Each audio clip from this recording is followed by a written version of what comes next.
শুধু বাংলা হচ্ছে না, 12টা রাজ্য হচ্ছে একসাথে, 11টা রাজ্য চুপচাপ।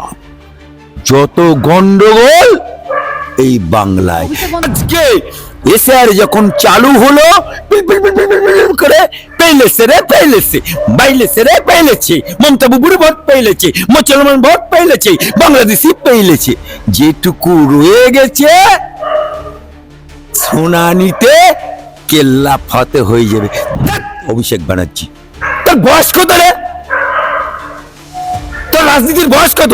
নাক টিপলে এখনো শিখনি ছোট। স্যার যখন চালু হয়ে গেল, তোমার লোকেরাই তৃণমূলের ঝান্ডা কাঁধে নিয়ে বিয়ালের পেছন পেছন ছুটছে। তোমার লোকেরাই এসআর করার জন্য বিয়ালের সাথে বাড়ি বাড়ি যাচ্ছে। কি লম্প নিয়ে খুঁজতে হবে বাংলার মানুষকে? তাহলে কি লম্প নিয়ে খুঁজতে হবে আপামর জনসাধারণকে? তুমি মরেছ কোথায়? শ্মশান ঘাটে না কবরে না গোরস্থানে? কোথায় তুমি আছো ও মমতা দেবী? তুমি বেঁচে আছো না মরে গেছো? শ্মশানে যেতে হবে, কবরস্থানে যেতে হবে। আজকে তোমার লোকেরা বলছে সংবিধানকে তুমি বুড়ো আঙুল দেখাচ্ছ। এ মরদের মাচ্চার দম আমাদের দেখা আছে। জ্ঞানেশ কুমার যাও, লন্ডনে যাও, দিল্লিতে যাও, প্রধানমন্ত্রীর কাছে যাও, স্বরাষ্ট্রমন্ত্রীর কাছে যাও, কানুন সবকে লিয়ে বাড়াবার। এসআইআর এর শুনানি পর্ব শুরু হয়েছে আজ থেকে, এবং আজকে দেখা গেল যে মুখ্য নির্বাচনী আধিকারিকের দপ্তরে তৃণমূলের 5 সদস্যের প্রতিনিধি দল তারা গিয়েছিলেন এবং একটার পর একটা নির্বাচন কমিশনকে, কার্যত মুখ্য নির্বাচনী আধিকারিককে তারা নিশানা করছেন এবং এটা দাবি করছেন যে বিজেপির বি টিম হিসেবে কাজ করছে নির্বাচন কমিশন। কি বলবেন? আইন সংবিধান তো মানছে না। বিজেপি সরকারকে ওরা নিশানা করছে, নির্বাচন কমিশনকে নিশানা করছে। করছে কারা? তৃণমূল। করছে কারা?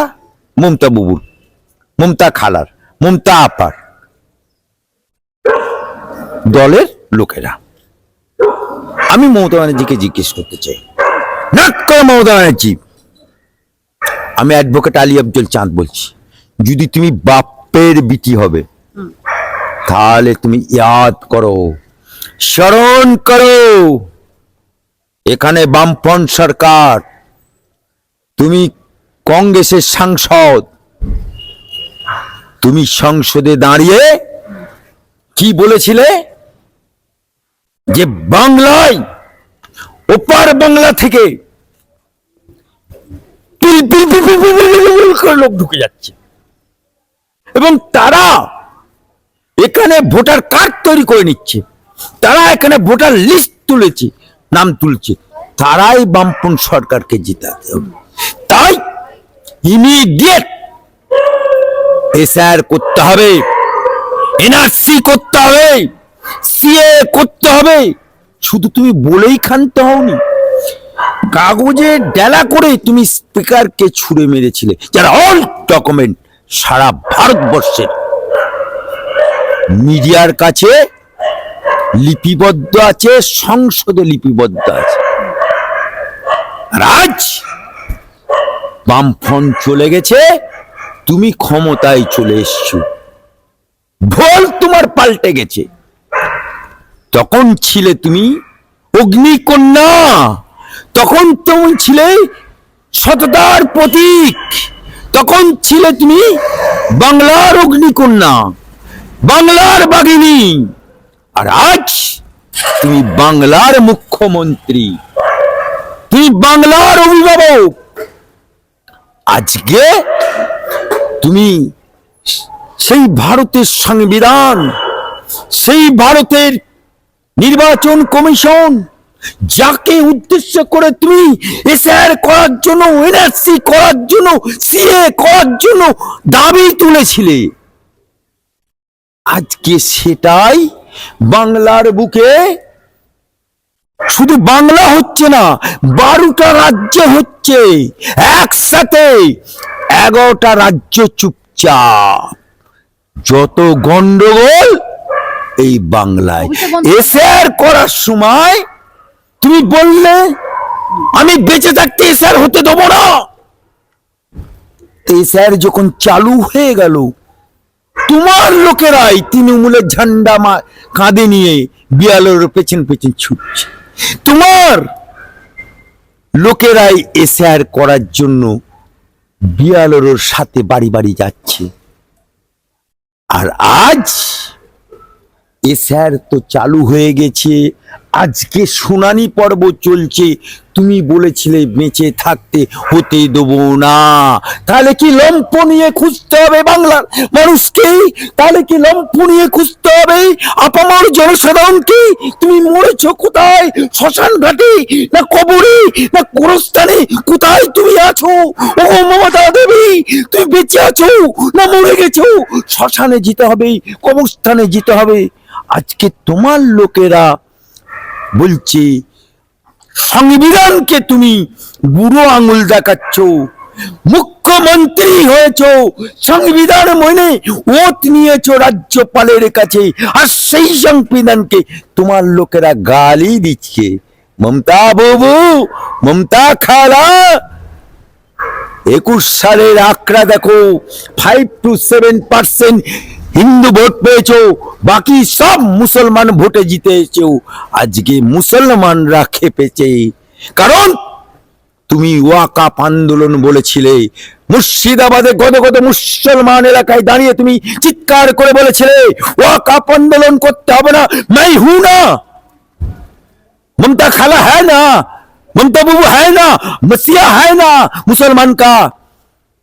एक भी आंदोलन मत करे, जो आंदोलन करेगा तो दिल्ली जाके करे।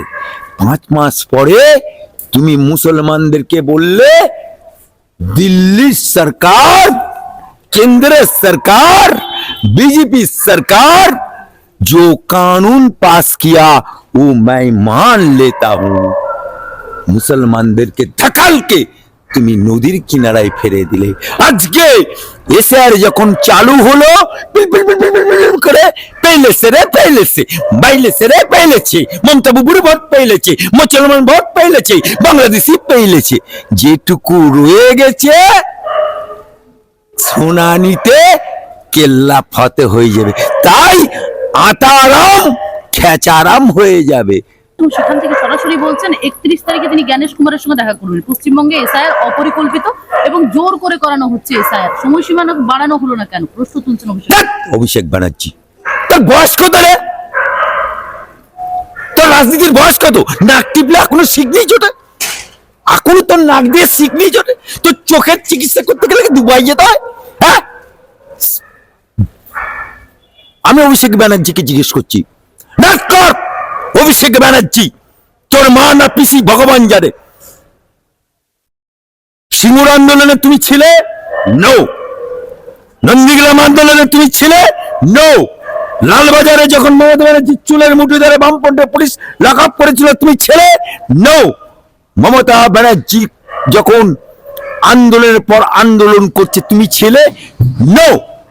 তাহলে তুমি এলে কখন?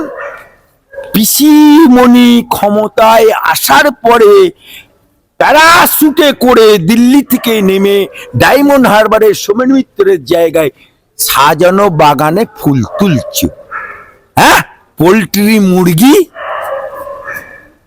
যা এখন লোকে পাতে তুলছে না, তুমি জ্ঞানেশ তুমি তো বলেছিলে কদিন আগে 100 দিনের টাকা আমি অভিষেক ব্যানার্জি আনতে যাচ্ছি। দিল্লিতে গেলে পুলিশের এক সিটিতে রাজঘাটে বাঁচাও সাধু বাবা, কেউ তোমার এমএলএ ঘড়ি হারিয়ে ফেললো, কেউ চটি হারিয়ে ফেললো, কেউ মোবাইল হারিয়ে ফেললো। আর তারপর দিনে যখন গ্রাম উন্নয়ন দপ্তরে গেলে সেখানে দিল্লি পুলিশ ঢুকতেই মেয়েদের পাল্লুতে ঢুকতে হলো। আর দিল্লিতে হয়ে গেলে পাটির বাচ্চা, আর এখানে হয়ে গেলে তুমি মরদের বাচ্চা। এ মরদের বাচ্চার দম আমাদের দেখা আছে। জ্ঞানেশ কুমার যাও, লন্ডনে যাও, দিল্লিতে যাও, প্রধানমন্ত্রীর কাছে যাও, স্বরাষ্ট্রমন্ত্রীর কাছে যাও, কানুন সবকে লিয়ে বরাবর। আচ্ছা, আপনি একটা কথা বলছিলেন যে ওয়াকফ সম্পত্তি যে বিষয়টা নিয়ে, ওয়াকফ যে আইন সেটা নিয়ে মুখ্যমন্ত্রী মুসলিমদেরকে বোকা বানিয়েছে।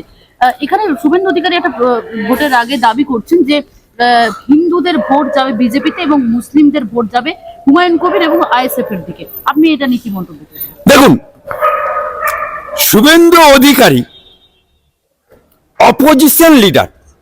অপোজিশন লিডার মানে সে হিন্দুদেরও লিডার, মুসলমানেরও লিডার। অর্থাৎ পশ্চিম বাংলার মুখ্যমন্ত্রী যেমন মমতা ব্যানার্জি হিন্দুরও মুখ্যমন্ত্রী, মুসলমানেরও মুখ্যমন্ত্রী, আলী আব্দুল চাঁদেরও মুখ্যমন্ত্রী, আপনারও মুখ্যমন্ত্রী। Suvendu Adhikari as a deputy minister, opposition leader, সে সকলের রাজনীতিগতভাবে সে একটা লাইন নিয়েছে, সনাতনী এক করো, এটা হচ্ছে তার ফর্মুলা। বিজেপি সেই ফর্মুলাকে অ্যাডজাস্ট করে শ্রমিক ভট্টাচার্য সেটাকে বলছে, বা মোদিজি বলছে সবকা সাথ সবকা বিকাশ সবকা বিশ্বাস। এবং নির্বাচনগতভাবে মুসলমান ভোট না হলে তখতে কেউ ক্ষমতায় আসতে পারবে না। আমি চ্যালেঞ্জ করছি, এই পশ্চিমবাংলায় দিল্লির বুকে যে 15% মুসলমান ভোট, রাজধানী দিল্লি, এই 15% বারবার বিজেপিকে হারানোর জন্য ভোট করত। কিন্তু ওখানে মুসলিম রাষ্ট্রীয় মঞ্চ সংঘ ঘনিষ্ঠ, তারা ভেতরে আন্দারে মাটি তুলে বিজেপি সম্বন্ধে যে ভুল ধারণা, আরএসএস সম্বন্ধে যে ভুল ধারণা মুসলমানদের ভেতরে ঢোকানো ছিল, সেটা দূর করতে পারার জন্য এবারে গদগদ মুসলমান বিধানসভাতেও বিজেপি কমল খেলিয়ে দিয়েছে, এবং আপনার এই বিহারেতেও কমল খেলিয়ে দিয়েছে। বাকি রয়েছে বাংলা। এই বাংলায় মুসলমান ভোট মুসলমানের সাথে গাদ্দারি করেছে মমতা ব্যানার্জি, মুসলমানের সাথে নিমক খাওয়ারামি করেছে মমতা ব্যানার্জি, মুসলমানের সাথে নিমক খাওয়ারামি করেছে, নিমক খাওয়ালালি করেছে, এবং মসজিদ বানানোর জন্য হুমায়ুনকে বলি করে দিয়েছে, আজাদ করে দিয়েছে। সেই কারণে তোমার শুভেন্দু অধিকারী তার রাজনৈতিক অভিজ্ঞতার ক্ষেত্রে বলেছে। কিন্তু আমি being a advocate Ali Afzal চাঁদ, আমি এইটুকু বলবো, জনতা জনার্দন जो करेगा वही मंजूरे खुदा होगा। আরো ভালো ভালো খবর দেখতে সাবস্ক্রাইব করুন বাংলা হান্টের ইউটিউব চ্যানেল। বাংলা হান্টের আরো খবর দেখতে নজর রাখুন। বাংলা খবর মানেই বাংলা হান্ট।